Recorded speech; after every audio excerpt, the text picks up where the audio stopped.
Hello, and welcome to the Daily Bible Podcast with Trisha and Michelle. We're just two friends reading through the Bible chronologically and encouraging you to do the same. You can follow us on Instagram and Facebook, Daily Bible Podcast, or go to our website, dailybiblepodcast.net. We are going through the 1-year chronological Bible, and we have links for that in our show notes and also at our website. Also, check out our group on Facebook. Just look for Daily Bible Podcast under Facebook community groups, and be willing to share your favorite podcast with a friend. Just go to wherever you're listening to our podcast and click the share button. That's a great idea. Click the share button because sharing is caring. Caring. Okay, so today we are reading Nehemiah, all about rebuilding that wall. And so we were reading Nehemiah 3, 4, 5, 6, and the first 3 verses of chapter 7. All right, so And just before we get into this, I want to just make a comment that these walls were not just a foot thick and not just 2 feet thick. They're We're big. talking about walls that were like 8 to 10 feet thick. I think actually it's been said that the walls of Jerusalem are like 8.6 feet thick or something. Just around thereabouts. Yeah, so around there. But still, I think that's as big as my bedroom, like as wide as my bedroom. So that is 8 feet thick, and they're like 12 to 14 feet tall. So this isn't just some easy thing to do. This is a big, big feat. Okay, take it away, Trisha. Well, we should go look at the walls of Jerusalem, Michelle. I think you and I need to go there. That's a great idea. Yeah, we I think we really need need to. this in-depth research in Jerusalem so we Mhm. could better do this podcast. I don't know. Exactly. Maybe someday, Mhm. the Lord willing. That would be awesome. Okay, we start Nehemiah 3, which provides a detailed account of the rebuilding of Jerusalem's walls and gates. And so different groups of individuals and priests and Levites and goldsmiths and perfumers and various families, they all took responsibility for the specific wall sections. And I love how it talks about this person and this group took part of this wall and this part of this wall. And I love everyone had to do their part. They all had to work together. Teamwork, go team. And family work. And did And you see family the work. Yeah. daughters that one guy had? His daughters helped him. And I was They like, were like rolling up their sleeves. "Uh-huh, that's so Yeah. cool." And so then we have how the gates and the walls were rebuilt. And then so we had the sheep gate and then moving around the city from there. And it was a collective effort. And it reminds me of the credits at the end of the movie. So I have only been mentioned in movie credits once, but you Ooh. bet that I was sitting there while all those names rolled looking for my name. And so it's really cool that all these people were honored. Like their names got written down because they were there and they were doing their part. Nehemiah 3:16 says, next to him was Nehemiah, son of Azabuk, the leader of half of the district of Beth Zur. He rebuilt the wall from a place across from the tombs of David's family as far as the water reservoir and the house of the warriors. And so it's just so cool. Like they would say exactly this is the part that he worked on from this part to this part. So throughout Israelites' history, some bring people together and some draw them closer to God. And Nehemiah did. He brought people together for this common purpose. And then as we move into Nehemiah 4, as the reconstructions progress, opposition and criticism from adversaries intensify. The bad guys are back at it again. And so Sanballat and Tobiah and others mock the Jews and doubt the feasibility and strength of the wall they're constructing. So Nehemiah responds with prayer and he seeks God's intervention against the detractors. And Nehemiah 4:4 says, then I prayed, hear us, our God, for we are being mocked. May their scoffing fall back on their own heads and may they themselves become captives in a foreign land. He's just like praying against them. Oops. Mm-hmm. And then, as the threats of attack increase, Nehemiah takes precautions by positioning guards and ensuring that the builders are armed. So, remember, one person would build, another person would guard, and then they would switch, which I thought like that might just help you keep going too. If you just build all day, every day. So at least when you're watching, you don't have to be like actively building. But Mm-hmm. he reminds the people of the Lord's great power and their duty to their homes and families. And the chapter ends with half the people continue the work while the other half stands guard, showcasing the resilience and determination to complete the task, even with these challenges. They just figured out how to make it work and they're Mm-hmm. working together. Good for them. Working together, figuring it out. And then Nehemiah, the head of all of it. So, all of this, the rebuilding of the walls, was happening during a famine. And we know that during famine, like life is hard. Like there's not enough food to go around.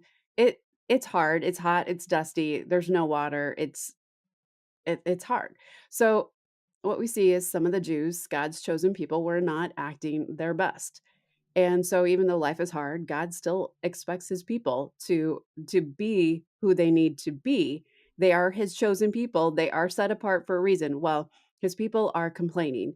And it came out that some didn't have enough food for their families Hmm. and they were enslaving some of their brothers and sisters and others were borrowing money so that they could pay the heavy taxes levied by the Persians, to which I want to go back to the Persians and slap their hands, but we can't do that.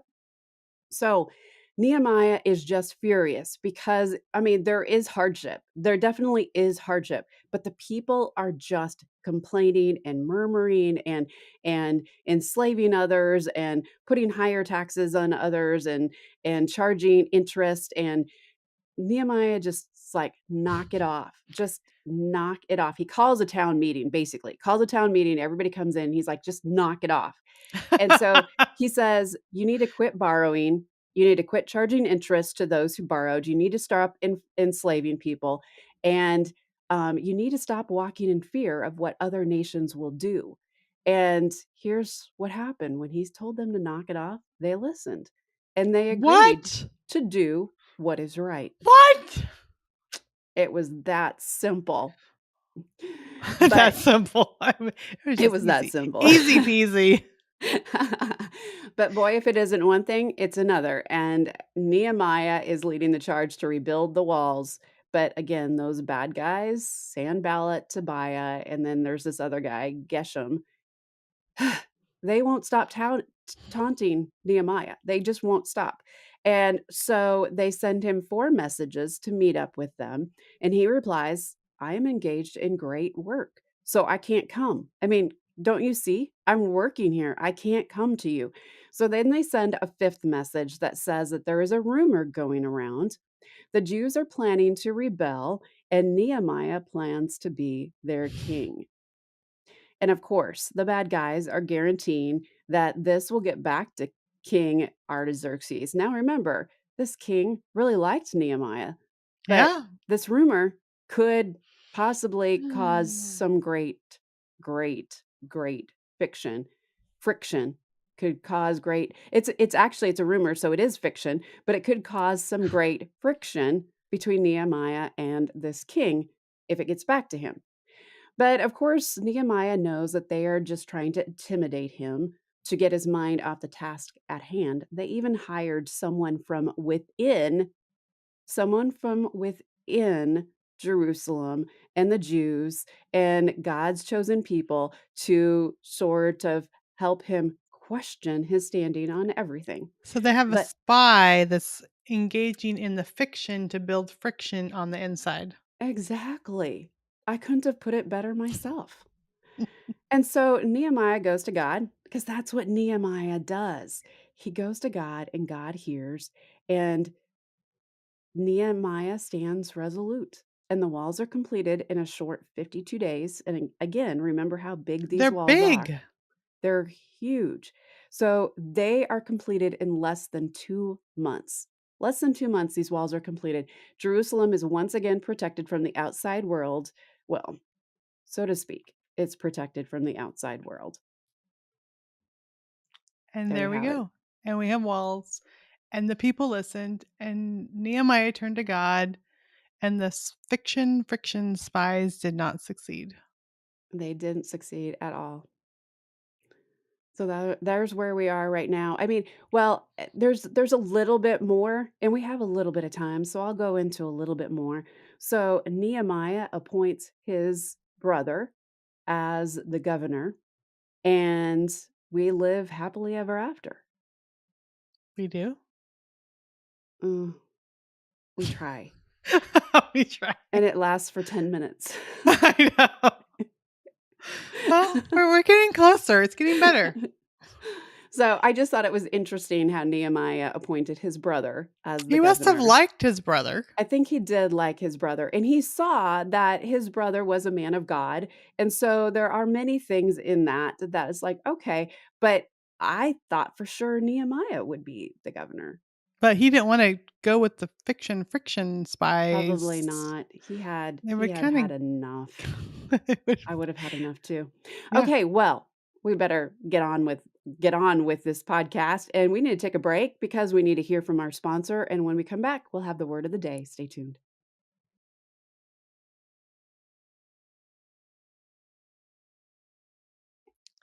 The word of the day is repaired. There's been a lot of words. Uh-huh. Renewal. I don't know what other ones. There were some other words, but this is repaired, to restore by replacing a part or putting together what is torn or Mm, broken.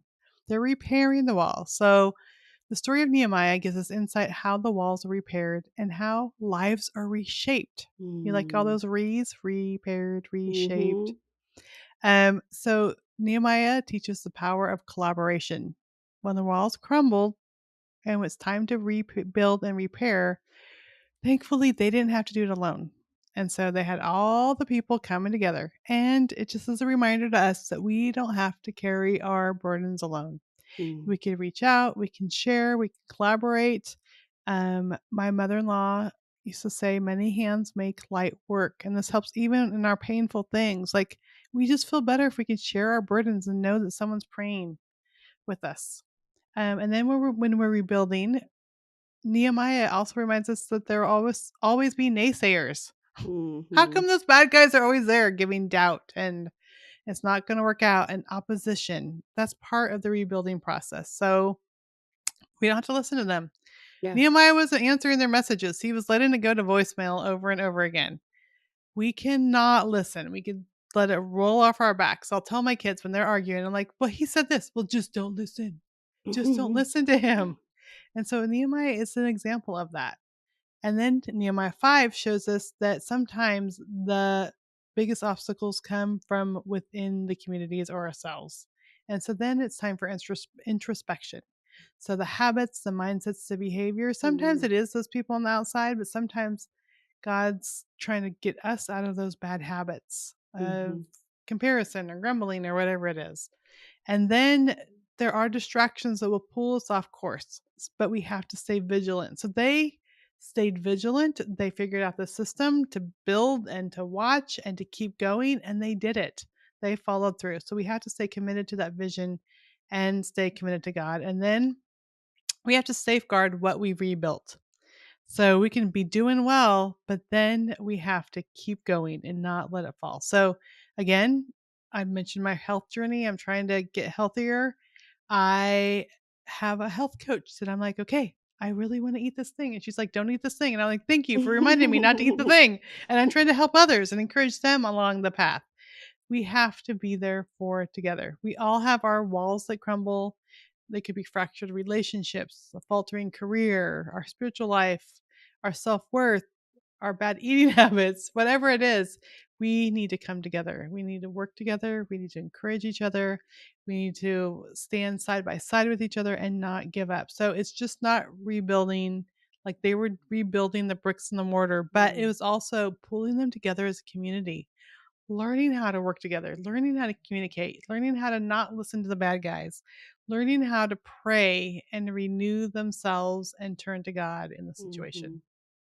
Which is so, so good. I mean, so important to learn all of those things as you rebuild. I mean, there's so much that goes into rebuilding.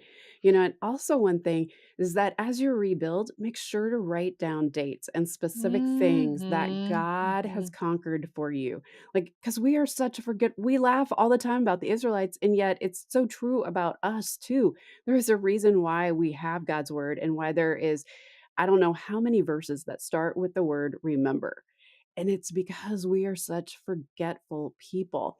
So journal or write down your accomplishments on your calendar. Keep Mhm. them somewhere so that you can look back and you can praise God for the things that he has done. So you can thank him for what he is doing in your life, your spouse's life, your kids' lives, your neighbors, your friends, your people at church. But remember what he has done, like who he has rebuilt, or whose life he has rebuilt, or what he has rebuilt. Like, remember those and recount those things with close friends. I've been walking through some yuckiness lately, and being able to talk through that yuckiness with a close friend has helped me understand and helped me see that what I wasn't seeing a few weeks ago or even Mhm, months ago, mhm. that some of the darkness has started to break up and sunshine is starting to appear through those cracks, and to see that God is working. He is answering prayers. He is doing the mighty, and he's doing what only he can do, not what we are doing. So as you rebuild, or as you're watching someone rebuild, encourage them to write things down so that they remember, and do that for yourself too. Like, write down significant things. There's a reason why we have dates in the Bible, and that's because they are tied to significant things. And so the rebuilding process is significant, and it's not like, don't think that your rebuilding process isn't significant, because it is significant. So spiritual anniversaries, like, just write those down. Keep those so that you can remember and you can praise God while you remember. I love that because it's so fun to pull an old journal out, and it was like praying for my child when he was, 8, now he's 34, and praying for him to have a good attitude and learn Mhm. God's ways, and it's like, "Oh, those prayers, all of them matter, all of them count."